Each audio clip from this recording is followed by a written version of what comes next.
Hi, this is Livingston. And this is Taylor. And this is our special edition review of The Last Jedi. Although this is going to be more of a, I feel like we have not discussed this film at all yet, and I wanted to save it for this video, for this audio podcast.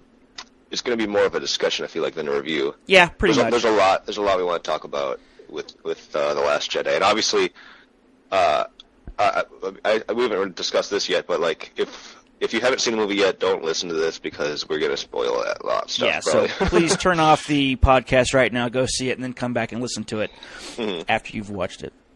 So, yeah, there's a lot of... Well, let's just kind of go in the order we discussed earlier. Well, the one thing is, when I got to the theater, I was going to watch it at 7 last night. Yes. Yeah. And what happened was, as soon as I was in line 2 hours before it was starting, and I'm in Blairsville. I'm in a small town in Georgia, up in the mountains, where it wasn't, usually it's not an issue to get tickets. I went and saw Rogue One on the first day, or actually the day after. That's right. You saw it the second day. I saw it the first day. Yeah. But the Force Awakens, I watched it on the opening weekend, but you still watched it before I did because I watched it late. But I get up there, and the guy in front of me bought the tickets for his family. I get up there, and they say, "Oh, sorry, sir, we're sold out." I'm like, "Are you kidding me?" I missed it by one guy. so the guy's like, "Hey, would you like to come back for the 10 o'clock show?" Which was like 5 hours later. And I said, I had to think about it. I'm like, I got to do that review in the morning too. So I ended up saying, "Yeah, sure, I'll do 10 o'clock." And so I went home and played Battlefront 2. So I did see this one before you because I saw mine at 8:40. Yeah, you did. You beat me by an hour and 20 minutes. And you know what? I bought my tickets online, and I got there like an hour early and walked right into the theater and got a good seat.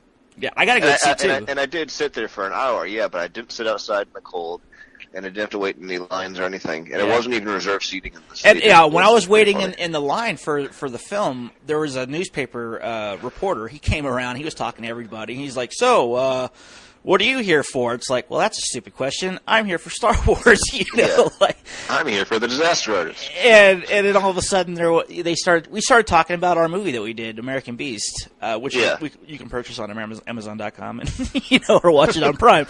There's a plug for our film, but then I went in, we watched the movie, and it was all well and good. But man, just to see it, I mean, I wouldn't go through that much hell to go see a movie unless it was a Star Wars film. Oh yeah, I wouldn't either. I mean, I've seen them. Well, not all of them, obviously, but since episode 1 at least, I think I've seen the opening day. Yeah, maybe episode 2. I've seen them all. I've seen them all in theaters, but the original trilogy came out again in '97.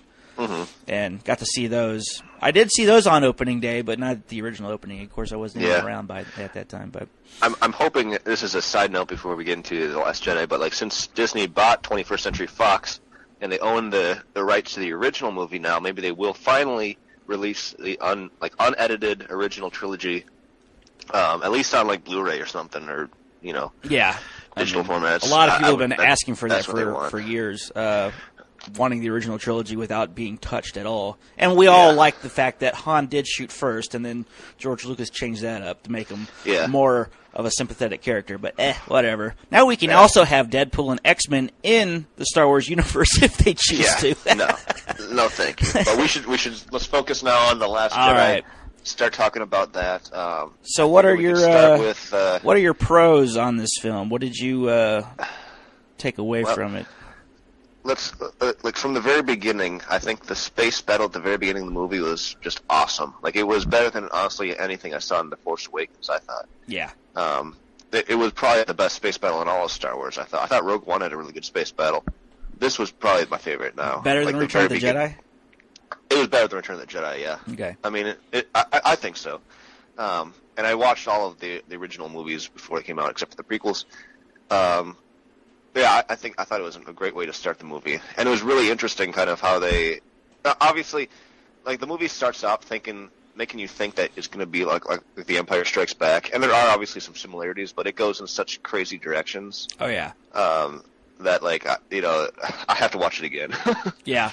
So this is going to be more of like just initial thoughts. This is a movie I feel like you have to see a couple times to really kind of gauge it, because it's very much a Star Wars film and very much not a Star Wars film in some ways. Like, that just you wouldn't expect necessarily. I really like that. I feel like in terms of comparing it to like The Force Awakens, since that's the other most recent one with these characters, while The Force Awakens played it safe, this one did not at all. Like No. they just went in every direction they could. That's just way different than Star Wars. None of my predictions are really correct about this movie, which is fine. There we'll was get to one. that. We'll get to that a little later. I mean, you were talking about the very first battle, and this is probably a spoiler for you because you haven't played Battlefront 2, but Battlefront 2 very much sets up the first part of Episode 8 with the new Last Jedi season DLC that they just came out with. They got Iden Versio. She actually goes onto a ship, and they find out about the dreadnought that shows up at the very first part of the film, and she ends up getting those plans to Prince or General Leia, and then at the very beginning of the movie, Poe's going over there and destroying all those those turrets. Yeah. So I mean that kind of you should play that game just because it does set up the Last Jedi. And there was also another part, and I'll get into that later, that actually was pretty interesting. It was more of an Easter egg that came from a mission that was in the Battlefront 2. But I'll talk about that in a bit. Another thing I thought was really strong with this movie was actually having like character development, which The Force Awakens, obviously, it's very limited, like in kind of more an introduction to the characters. So in that way, this did feel like Empire Strikes Back. It is probably the darker one compared to the first one, and the characters go through a lot more. But like, and the story is so simple, like they're being chased the entire time, like a real slow speed chase. Yeah. But it kind of worked.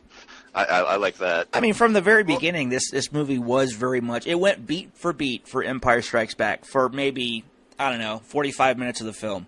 Yeah. I mean, because it starts with the battle, and then you have the Empire base, or I should say the First Order going after the Rebels, which they did call them more so Rebels than they did Resistance in this film. I noticed that. They kept saying Rebel scum and whatnot. Resistance didn't pop up so much.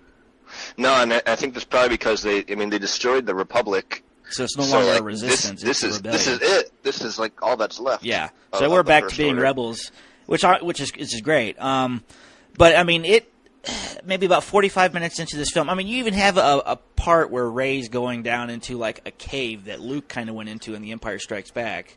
Right. And she's kind of facing her. I don't know if it's her demons or what, but it's almost just like Luke did in the Empire. But after that, it really goes off and it turns it on its head. I mean, the story just completely goes in a different direction that I didn't even see coming. Yeah. What were some of your pros in this? I mean, it was a steady film. It entertained the heck out of me, but I have favorite moments in this movie. I thought the moment where Leia was sucked out of the bridge of her ship, and then she used the Force to get back into the ship. I thought that was a great moment. I think my favorite moment, though, it was something so simple. It was the part where the Falcon comes in and leads the TIE fighters away from the final battle. Yeah. And you have the original score that swelled up while they were cutting through the canyon, and they're just shooting TIE fighters. I mean, it really reminded me of A New Hope in that one part. Yeah. I mean, there's a lot that I liked in this movie. There's not just one or two or three. Like it just kept me going the entire time. What I really liked was near the end when obviously Luke appears on the planet and they're all trying to shoot him or whatever, and then Hux is like, "You think that's enough?" Obviously Luke knew exactly what buttons to push to get Kylo Ren all angry. I mean, he just comes off as so emotional. He just makes these terrible mistakes. Yeah. And let's get to him. I mean, I knew something was up when. Well, it was funny because I was like, "Wow, Luke looks kind of younger and looks like he kind of shaved." It was his beard wasn't gray. His beard a little darker, and I wanted the fight between him and Kylo to be more like that was a con for me at first. I'm sitting there going, man, there should be more of a battle. But Luke was going around, and he wasn't really fighting him. They only touched lightsabers a couple times, and then they didn't touch lightsabers they didn't? at all. Okay, not at all. I thought they did once. Okay, nope, you might be right, but that's because he was like not really there. Yeah, so he wasn't really there. He avoids them at first. He does like that Matrix backwards. Yeah, and I was like, "Well, that was pretty cool." And then he disappeared, and I'm sitting there going, "Wow." He just jumps around, and yeah, well, like when Kylo runs at him and slices through him, I thought, oh, that was going to be like his Obi-Wan moment where he just disappears. I mean, I wanted he's still there. I'm like, what? I wanted a moment, where he's fighting and just laying down the law with Kylo. And just showing how bad he is as a Jedi Master. And then when he wasn't there, I was kind of disappointed going, man, that kind of sucks. But then I thought, no, it kind of shows that he's pretty powerful in the fact that he can project himself across a galaxy onto another planet and not even have to be there, Yeah. No, I thought that was pretty cool. It was very different from what we've seen in the past in Star Wars movies. I mean, we haven't seen that before. No, that was the first. What would you say are some of the cons of the movie, if you have any? I got a few. The kiss between Finn and Rose at the very end, during that battle, seemed a little out of the moment for me. Yeah. Because you got the bunker doors being destroyed in the back during the kiss, and you're like, all right, but your friends are dying in the background, possibly. So why are you maybe wait till later. Yeah, I mean, wait until. I mean, you could argue the fact that they thought maybe it was their last chance, or it was her last chance to do so. But I'm like, I would have waited. Another con was Phasma. Yeah. She was built up so much in The Force Awakens, and then she was kind of thrown away. The character was kind of thrown away in that first movie.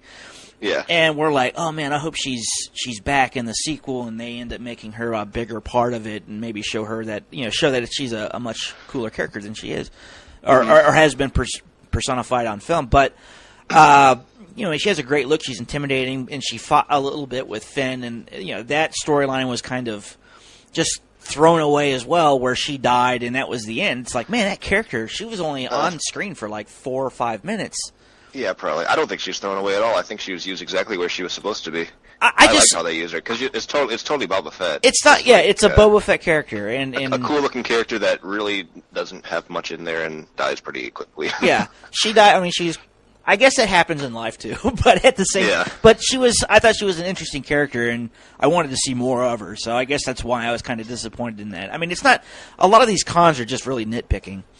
I saw where also, this is kind of a side thing. Is it pronounced Ryan Johnson or Rian Johnson? Because people kept saying Rian Johnson or something like that. I always hear Ryan Johnson when they're interviewing him. And now I'm really not sure. So whatever it is, post a comment on this video or this on this podcast and let us know.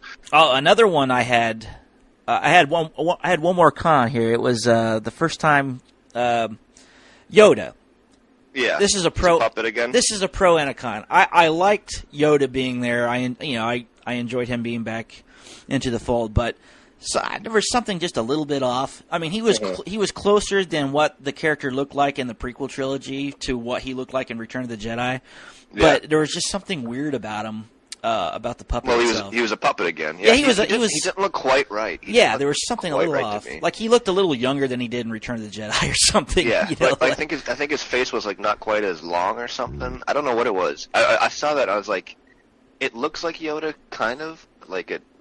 I don't know. Like there's just it just looked a little weird to me. Yeah. I don't know. Like I don't want to be that guy that would say that they should have just gone CGI, but I feel like they could have. I don't know. Like at least like touch it up maybe a little bit more, because it looked very. It didn't really quite fit with the rest of the movie. I felt almost in some kind of ways the way it looked. Yeah. It wasn't my favorite, but no. But seeing Yoda was kind of cool. It was neat. I liked it when you saw the back of his head and Luke was going up there to light that tree on fire with all the texts from. Which if you weren't watching, they weren't in there anyways. Yeah. Because Ray had already taken them. Mm-hmm. That's probably why Yoda just lit it up. Yeah, he's probably like, all right. Whatever. Sure. Let's play with Luke a little bit.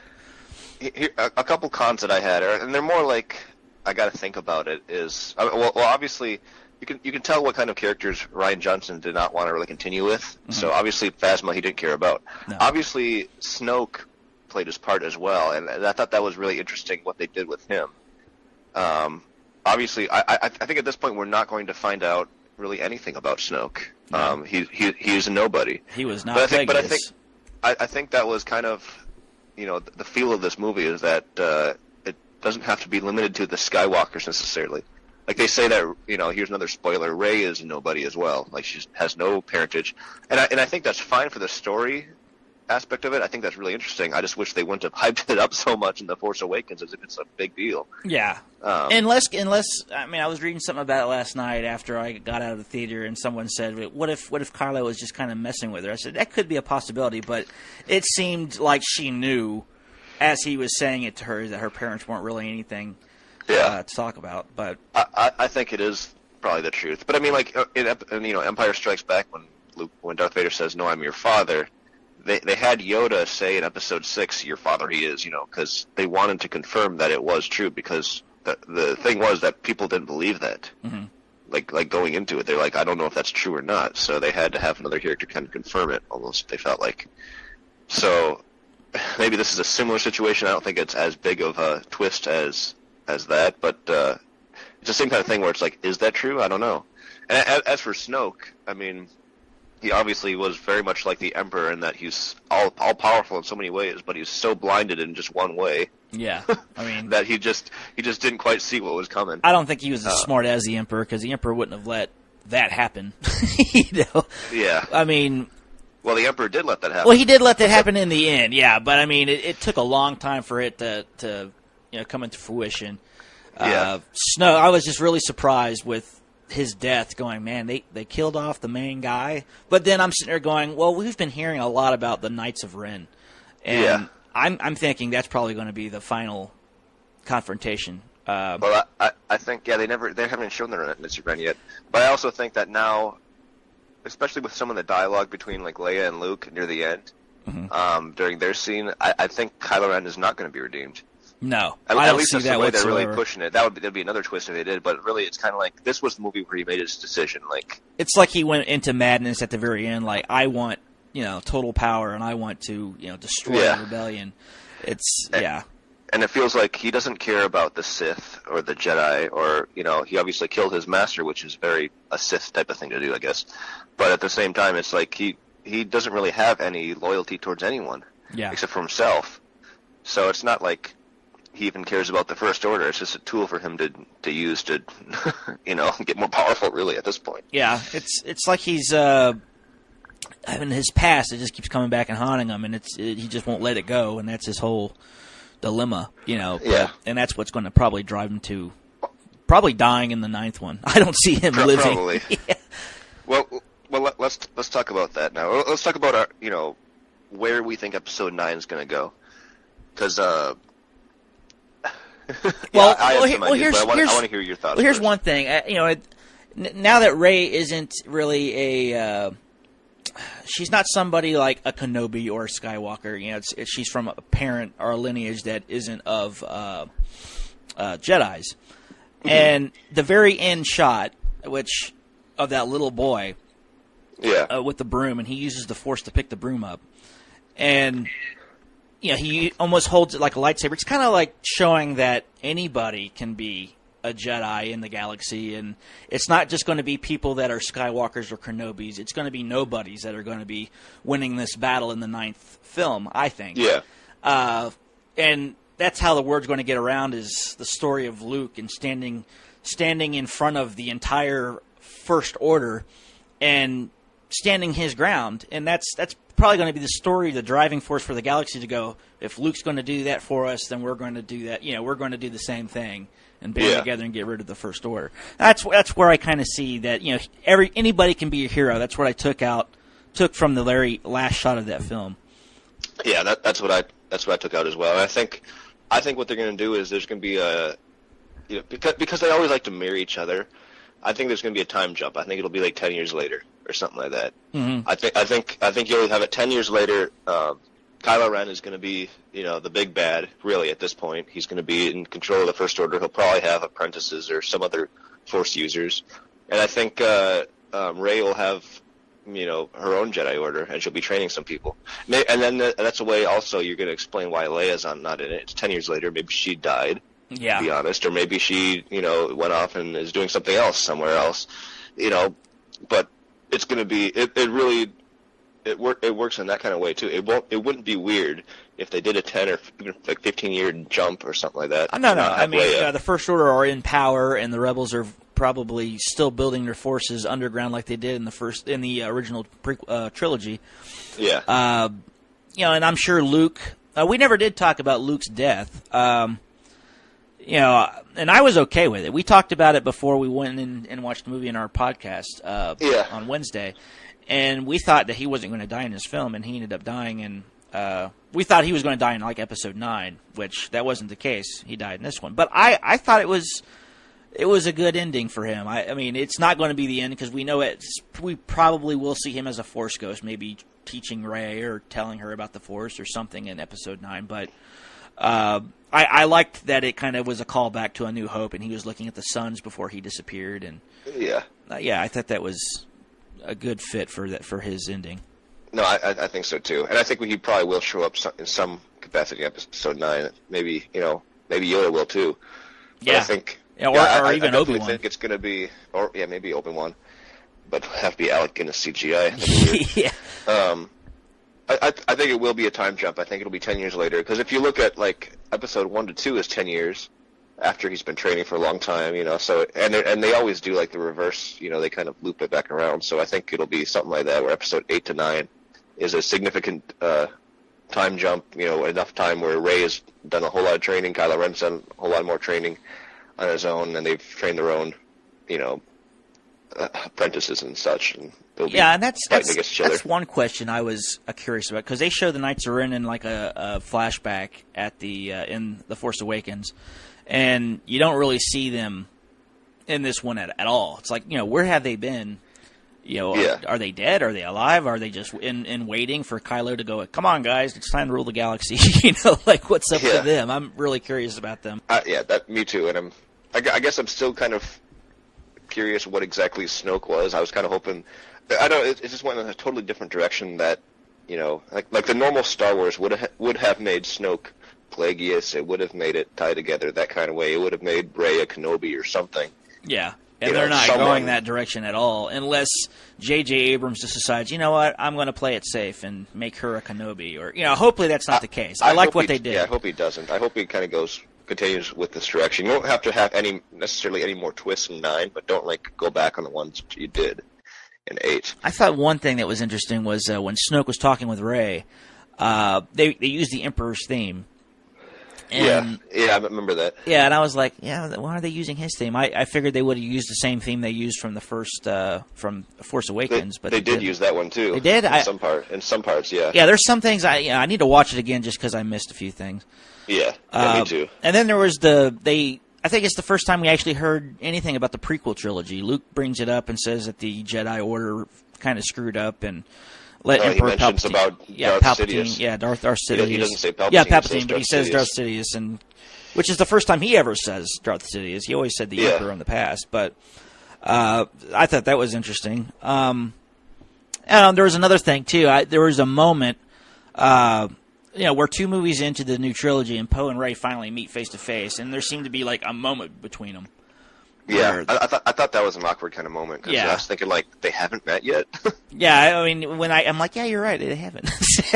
I guess, yeah, but it's just kind of, it didn't really feel like necessarily out of place, but it was almost unnecessary. Yeah, because I just kind of assumed they had met. I didn't really think, it's kind of one of the things where you have to watch all the details and realize they didn't meet to kind of throw that in there, but I don't know. It's just kind of odd. Well, the one thing I was going to talk about, I was talking about Battlefront 2 earlier, and there's a compass you see on a shelf in Luke's rock hut he's living in.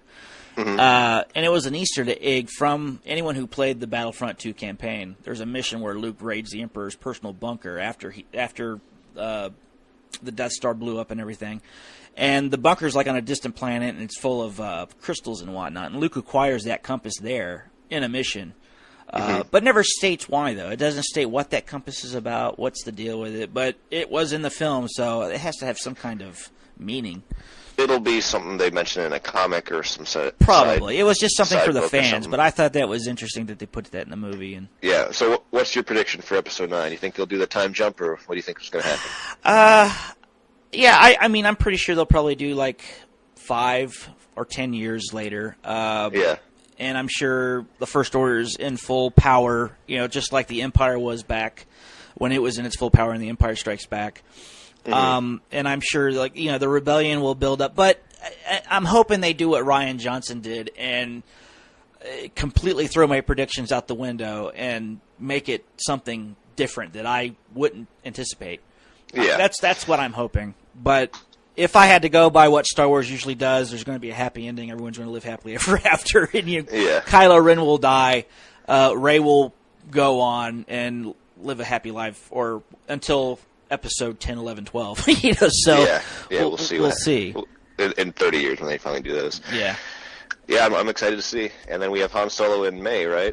Yeah, Solo, a Star Wars story, which... Yeah, which we didn't see the trailer. I didn't see the trailer for that before. Not yet. I kind of was expecting that they would, but... Yeah, they showed the Avengers, and they showed Black Panther, which is kind of... They had Black Panther, then they had the Avengers back-to-back, so you saw the Black Panther character in 2 different movies. Yeah, right. But, it was, I enjoyed it. That's the first time. Every time I see a Star Wars movie, it's usually on opening night, unless something comes up. But that's the years of me doing that. I used to do that for a lot of movies, and now I'm older, and I'm like, I'm kind of choosy on what crowd I want to be with when I'm watching a movie on opening night. But yeah. I guess they don't even do midnight screens anymore. It's always like 7 p.m. now. Yeah. Well, this was close. I did 10.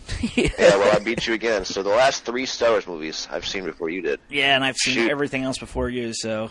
Yeah, well, latest is what counts. But I gotta go. I gotta get ready. I'm gonna go see Star Wars again. Not right now, but sometime this weekend. I want to see it tomorrow. And definitely go see it if you haven't seen it yet. If you saw it. If you haven't seen it yet and you listen to this podcast, then you ruined it for yourself. Too bad. Supposedly it's doing 45. It's going to possibly do $45 million on the preview nights, Thursday nights. Yeah. Which isn't. What did Force Awakens do? 57. Okay. And so only a handful of movies have done over 30 million. So I mean that's still an achievement regardless, and it's going to do over $200 million. Where it's going to land, we'll see. Yeah, but we'll discuss that. Had our predictions. Yep, our prediction was you're 216 and I'm 210. Yeah, we'll see what happens. We'll see what happens. All right, man. Thanks for listening to our discussion on Star Wars, The Last Jedi. And check us out every Wednesday at 12 p.m. where we'll post another podcast. Absolutely. I'll talk to you soon. All right. See ya. All right, see ya.